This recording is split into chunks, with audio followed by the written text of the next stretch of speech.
believe we have covered many of the questions and problems related to collaborating with families, school professionals, and community members over the course of the semester, and hopefully you will feel more prepared to interact and collaborate. This lesson will provide you with ideas and strategies that you can use with students you are supporting as well as their families. I want you to walk away with tools that you can use to build relationships with families, to get to know your students better, and ideas to collaborate with school staff. Most of these resources will be available in the Resources folder. Download and keep a copy for yourself. You may also want to begin a resource binder. You'll have lots of resources to add. Here's a copy of a sample IFSP. This is helpful so parents and teachers can see how one is written and the type of information that is included. When I'm 3, where will I be? A Family's Transition Workbook is a product of collaborative efforts amongst multiple agencies and the Illinois State Board of Education.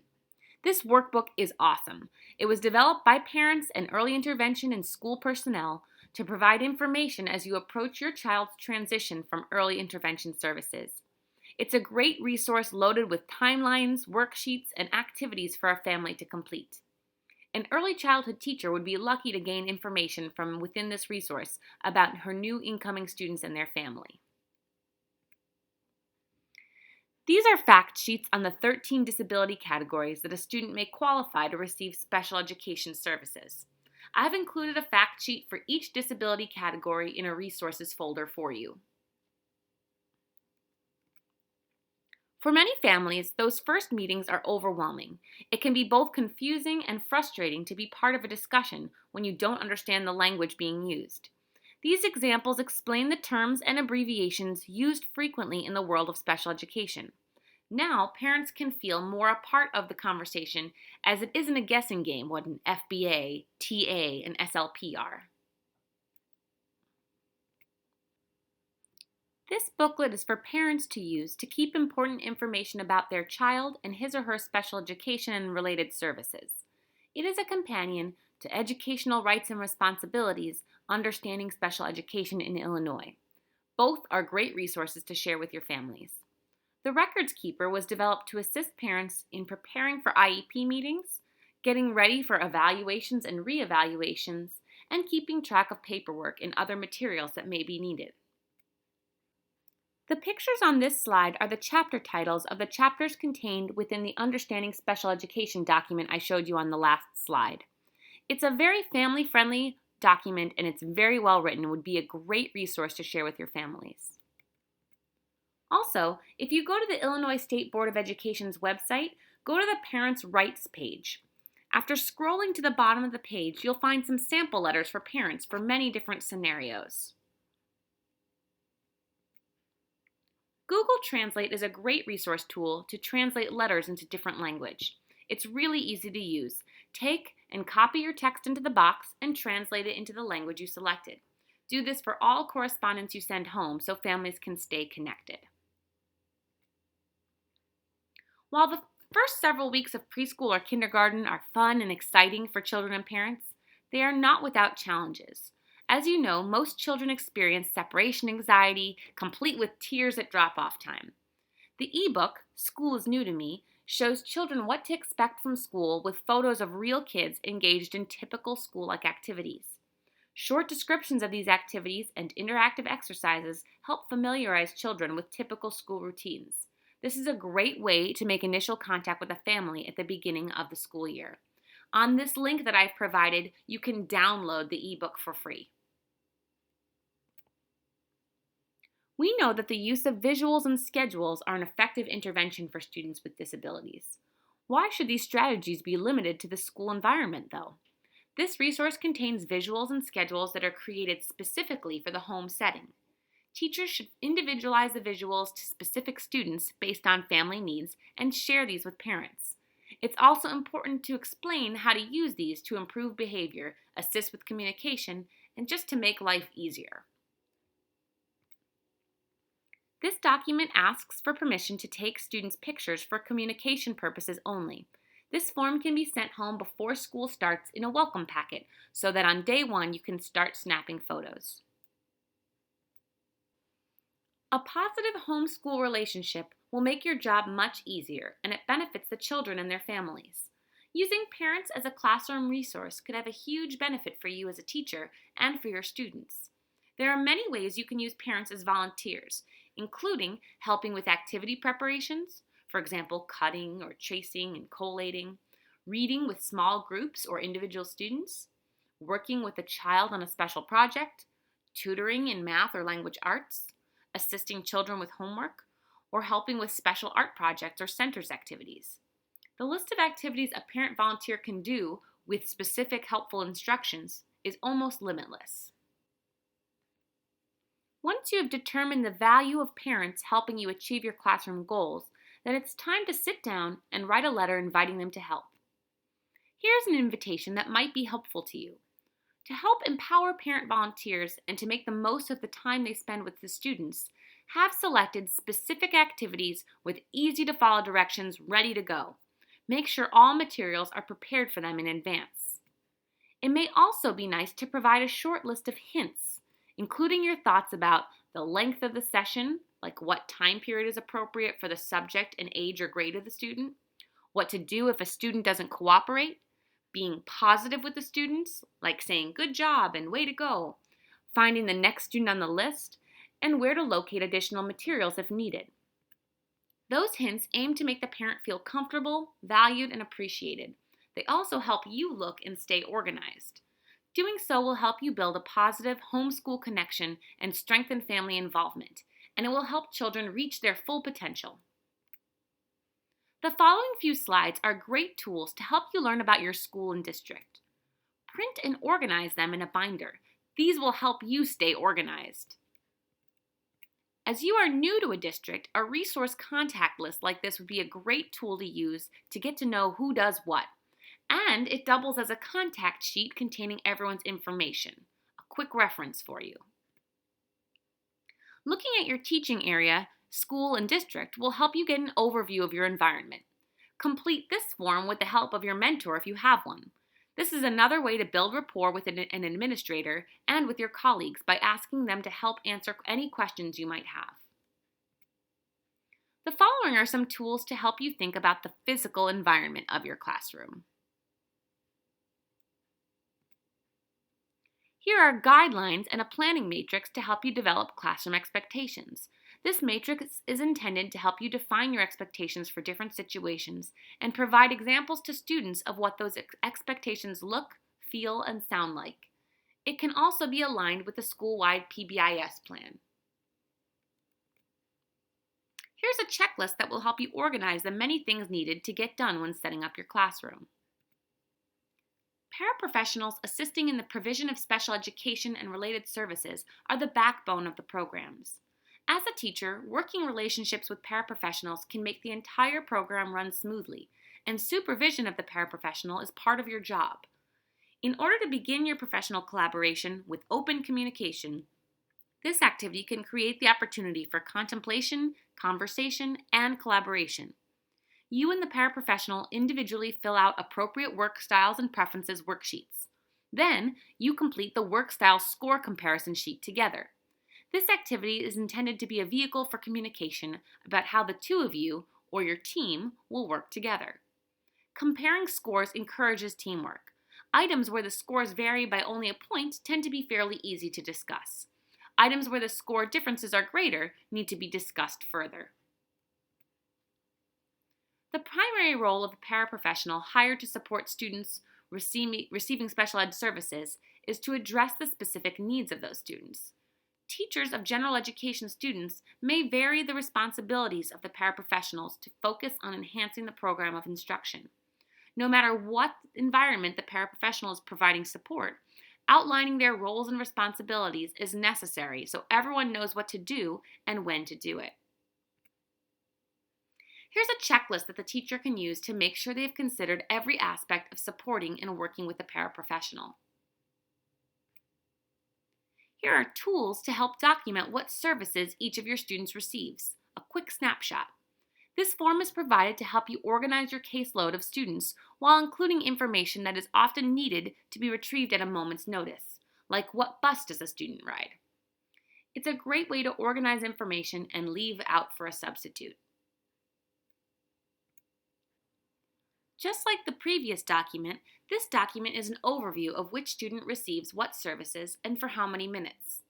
Sometimes teachers' caseloads can be quite large. This helps you know information related to the services a student may receive. When are your students' IEPs? Documents like this help you organize all the meetings for your caseload. Whether you're working on your first IEP meeting or you're reviewing an existing IEP that you've already written, you'll want to make sure every detail and concern is addressed. Use this checklist. Here's another comprehensive checklist that would be great to share with parents. This form is provided to help you keep track of annual meetings, test dates, and other information to consider while scheduling other events. Want to increase parent attendance and parent participation in your IEP meetings? Send this home to remind your parents of the date and time of their upcoming IEP meeting. This document also allows them to jot down some notes about their students' strengths, interests, and weaknesses. IEP meetings can be a very stressful time for parents. The goal is that parents won't feel so put on the spot when they're sitting at the conference table. Here are the steps and checklists for a student who is going to be evaluated for special education services. It's nice because it gives a timeline in which things have to be done. For instance, you have 60 calendar days after receiving consent from parents for evaluation to complete your assessments and determine eligibility and provide a parent a copy of the eligibility report. This worksheet is an initial evaluation worksheet and the reevaluation planning worksheet. They're intended to help a case manager and evaluation team discuss initial evaluation and upcoming reevals by reviewing existing data, areas of concerns, inputs from teachers and parents, and to develop comprehensive evaluation plans. The purpose of this assessment table is to collect information about what assessment tools are available in the school or district in a variety of potential need areas. This is good information to have when completing a planning worksheet for a student. Another way beyond traditional assessment to gain information about a student is to go into the environments and directly observe the student. I have also included an example of an observation sheet that helps you compare the student you're observing to the behaviors of others within the classroom. Why do you think it may be important to know what other students are doing at the same time? Due to the nature and higher level needs of some students, this teacher needed a form which would allow for daily, detailed documentation of student performance and behavior. If you have students who require frequent and detailed documentation of academic and behavioral performance, then this anecdotal record form is just what you need. Here are some cheat sheets for our reevaluation, an annual review, and for discontinuation of services. I highly recommend keeping a copy of these in your resources binder. In the resource section, you'll also find a copy of a blank IEP. Most districts have an online IEP system now. Some of the forms might look a little different, but most still have all of the same sections as this blank form. This is one you definitely want to become familiar with. Oftentimes, teams will have student team meetings that occur bi-weekly or monthly. These tools can be used by intervention teams or grade level teams to problem solve student concerns. This tool walks a collaborative team through a reflection of student data, identification of targeted concerns, and alignment of intervention strategies and communication plans. In the team collaboration report, there is much of the same information, but it also includes an action plan. Action plans are a great way for documenting who is going to do what and when it's going to be done. This guide was developed to help teachers and parents of children with an autism spectrum disorder hold effective collaborative discussions regarding 10 key areas of child functioning. The three main goals for discussion are to promote effective teacher-parent collaboration, to improve parent and teacher understanding of the child's functioning across the home and school setting, and to increase the quality and quantity of information needed for designing more effective and appealing educational programs and interventions. The discussion guide is unique in that it can be used either by parents or by teachers to gather information. It is designed to encourage sharing of information from home to school, from school to home, or in both directions at once. At the beginning of the year, it can be used for parents to share information about their child's functioning in the home, community, and prior educational settings. Mid-year, the focus may be on mutual sharing of information, and at the end of the year, the focus may be on a teacher observation. Although the title implies this is for children with autism spectrum disorder, I find it a valuable tool for all students. Here's a tool that will help you to get to know your classroom and students better. This form will allow you an opportunity to look at your classroom and teaching area, students in school, and it will also get an overview of your environment. Parents know their child the best. Here's a tool that will help you to get to know the child through the parent's eyes. You can send this question form home to your students' families at the start of the year so you may learn about them from their perspective. Here's another tool you can send home to gather input from parents about the student. Here's another example of surveys to send home to parents at the beginning of the year to obtain valuable information about each student. When it is IEP time, it's great to get parent input. Here are two examples of parent input questionnaires to send home at least 6 weeks prior to the student's meeting so you can get the family's ideas of what they would like to be included on the student's IEP. Then you can incorporate goals that the family has prioritized. These next tools will be helpful when communicating with parents. Parents are equal team members in the special education process and can be some of your strongest supports. Due to the nature and needs of the students, this teacher wanted forms that allowed for daily, detailed, two-way communication between teacher and parents. This form meets these requirements. Knowing what the student did the evening before, how well he or she slept, how well he or she ate that morning, what kind of mood the student was in when they left home, really helped the teacher to better understand and support student behavior within the class each day. I bet the students' parents would have similar feelings about receiving detailed communication regarding the student's day at school. If you have students who require frequent and detailed documentation and communication between home and school, then these forms are a great option. This example comes from a teacher who searched long and hard to find a form that communicated the student's daily needs, accomplishments, and concerns with parents, but she ended up creating her own to also include academic tasks that were worked on that day, as well as any notes from therapists and the teacher. Space was left on the bottom where parents can write comments or concerns back to the teacher. These notes are kept in a sturdy folder that's sent between home and school each day. The teacher compiles the completed notes, making for great documentation.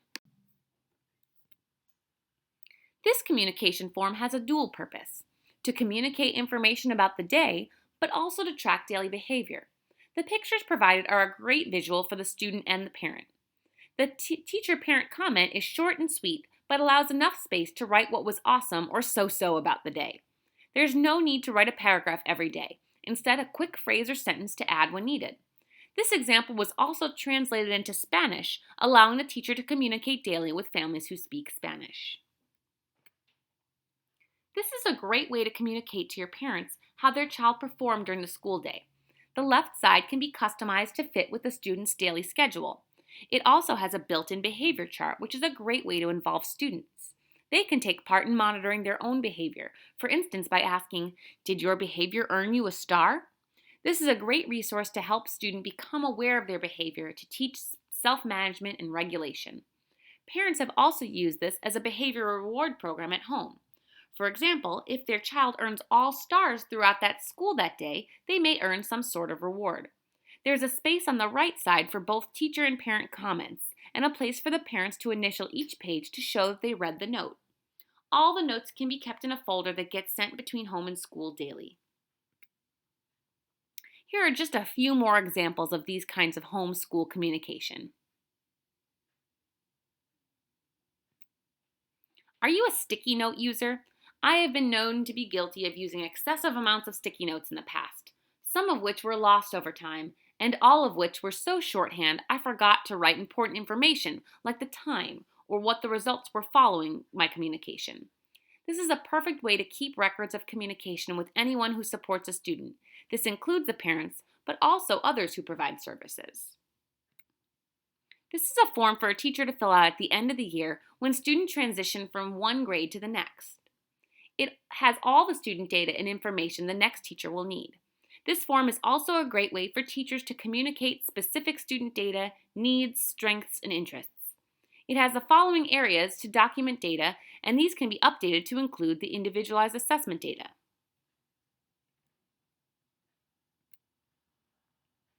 Good communication is key to successful partnerships, and it all begins with a conversation. Click on the above web link and it will take you to a website run by Indiana University that focuses on developing communication skills needed to be a good collaborator. The Conversations page can help you and your partner have a successful working relationship right from the start. For each topic, you and your partner can identify your individual ideas on the subject as well as how you can work together to create an action plan. Under Our Collective View, answer the questions: what we need to do, actions to take, and decisions to make. This survey is designed to help collaborative partnerships work together by identifying strengths, weaknesses, and motivators. It'll also help you identify what type of conversationalist you are. And then the website has information related to specific strategies based on your communication style. You can use this information to help you communicate better and work together more effectively as a team member. Here are some other tools that you can use if you're co-teaching with another teacher. There are so many resources to share. Again, I hope you found many to be good ideas that you can use in your future classrooms. I recommend beginning a resource binder and continually adding tools and organizing your toolbox.